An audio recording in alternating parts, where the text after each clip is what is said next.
Amandine et Paul sont deux civils. Ils vont vivre en immersion totale dans une base aérienne et devront réaliser ensemble des missions au sein de l'armée de l'air. C'est cette expérience unique que vous allez partager avec eux.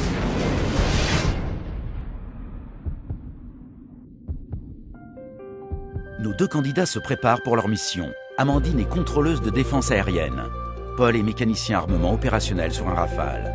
L'avion présidentiel doit survoler la base. Leur mission, sécuriser l'espace aérien.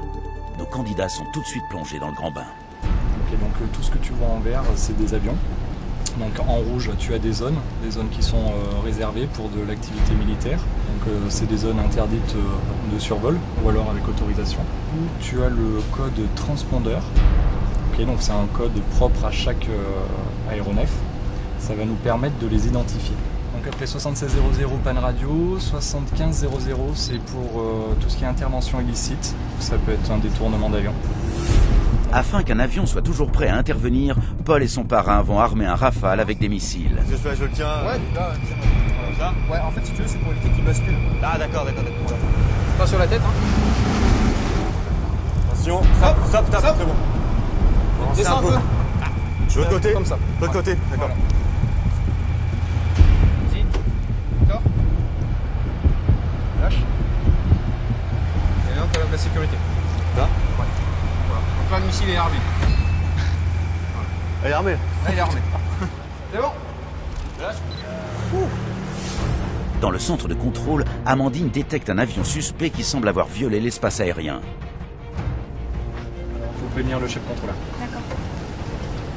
Chef contrôleur, Oui. il y a un avion suspect près de l'avion du président. C'est celui-là, là? Oui, c'est celui-là. D'accord. C'est un chef, là. Oui. Donc, l'avion suspect, donc, il n'a pas d'autorisation, là? Non. En plus, il est dans la zone où il y a le président. On fait des interrogations radio plus vite? Ok. Tiens, mets le casque. C'est moi qui l'ai fait. Ouais, tu vas la faire. Parce qu'en toute situation, un Rafale doit être capable de décoller en moins de 7 minutes, Paul et le pilote réalisent les derniers contrôles de sécurité nécessaires.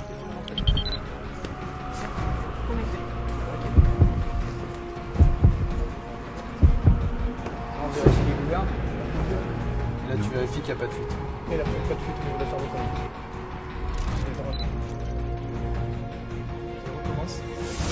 Appareil dans le 148 degrés pour 30 nautiques. 30 nautiques, transponder 0721, identifiez-vous. J'entends rien du tout. Vas-y, enlève ton casque. Chef contrôleur, il n'y a aucune réponse radio. Très bien, merci.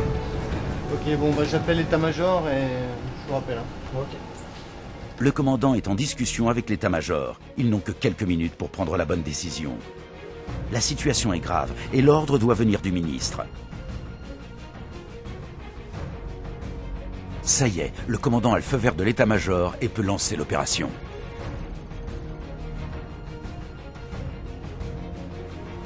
Alors, ils vont faire décoller le Rafale pour une identification visuelle.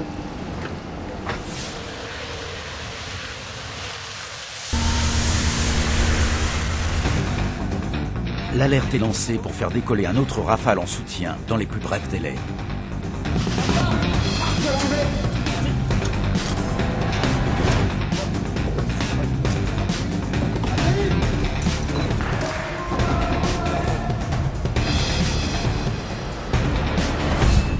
Le Rafale, il vient de décoller, il est là.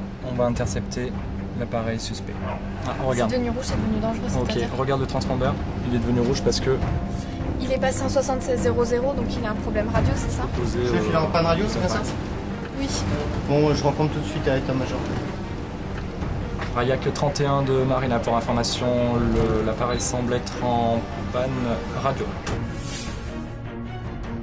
L'avion suspect ne parvenant pas à communiquer, le pilote du Rafale va devoir l'identifier en visuel pour déterminer s'il constitue une menace. Le pilote comprend alors que c'est un avion civil qui a violé l'espace aérien par mégarde. Visuel d'un appareil civil, il est effectivement en panne radio, je l'escorte sur la base. En échangeant un battement d'aile, le Rafale est assuré que l'aéronef n'est pas hostile et qu'il peut l'escorter vers la base. Au sol, l'alerte est levée. Le deuxième Rafale ne décollera pas. L'avion rentre au hangar pour être désarmé par l'armurier. La mission se termine. Et voir un Rafale comme ça, limite ça te fout en transe quand même. C'est sympa de faire découvrir mon métier à des gens comme ça. Alors ce truc, ça a vraiment de la gueule quoi. Et, t'as l'impression que t'es tout petit par rapport à ça quoi. Quand on voit ça dans les films, justement, on n'imagine pas du tout qu'en vrai c'est pareil, alors qu'en fait c'est exactement la même chose. Elle avait de l'assurance et c'est bien, il en faut pour ce métier.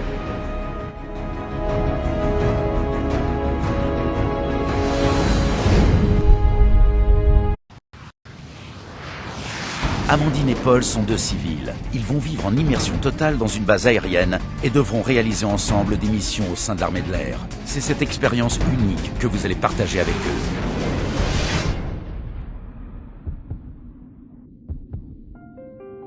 Nos deux candidats se préparent pour leur mission. Amandine est contrôleuse de défense aérienne. Paul est mécanicien armement opérationnel sur un Rafale. L'avion présidentiel doit survoler la base. Leur mission, sécuriser l'espace aérien. Nos candidats sont tout de suite plongés dans le grand bain. Okay, donc tout ce que tu vois en vert, c'est des avions. Donc en rouge, tu as des zones qui sont réservées pour de l'activité militaire. Donc c'est des zones interdites de survol ou alors avec autorisation. Tu as le code transpondeur. Venir du ministre. Ça y est, le commandant a le feu vert de l'état-major et peut lancer l'opération.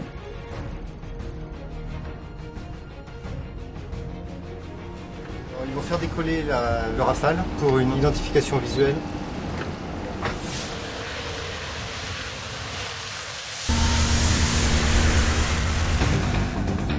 L'alerte est lancée pour faire décoller un autre Rafale en soutien dans les plus brefs délais.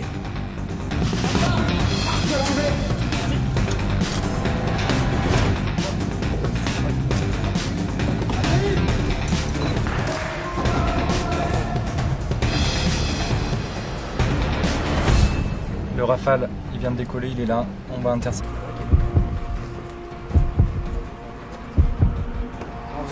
Là tu vérifies qu'il n'y a pas de fuite. Il n'y a pas de fuite, mais on va faire décoller.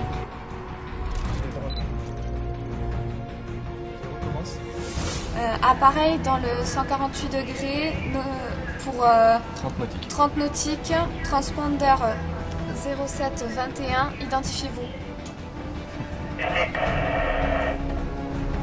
J'entends rien. Enlève ton casque. Chef contrôleur, il n'y a aucune réponse radio. Très bien, merci. Ok, bon, bah, j'appelle l'état-major et je vous rappelle. Hein. Ok. Le commandant est en discussion avec l'état-major. Ils n'ont que quelques minutes pour prendre la bonne décision.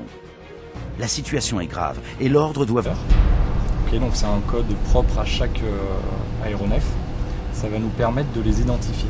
Donc après 7600 panne radio, 7500 c'est pour tout ce qui est intervention illicite. Ça peut être un détournement d'avion.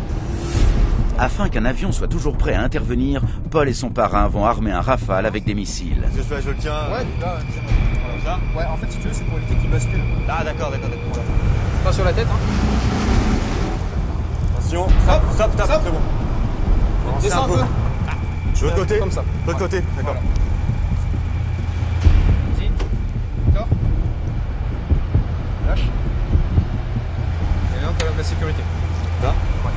Voilà. Donc là, le missile est armé. Elle est armée. Là, il est armé. C'est bon. Lâche. Dans le centre de contrôle, Amandine détecte un avion suspect qui semble avoir violé l'espace aérien. Il faut prévenir le chef contrôleur. D'accord. Chef contrôleur, Oui. un avion suspect près de l'avion du président. C'est celui-là là? Oui, c'est celui-là. D'accord. C'est un chef là? Oui. Donc l'avion suspect, donc il n'a pas d'autorisation là? Non. En plus il est dans la zone où il y a le président, on fait des interrogations radio plus vite? Ok. Tiens, mets le casque. C'est moi qui l'a fait. Ouais, tu vas la faire. Parce qu'en toute situation, un Rafale doit être capable de décoller en moins de 7 minutes, Paul et le pilote réalisent les derniers contrôles de sécurité nécessaires.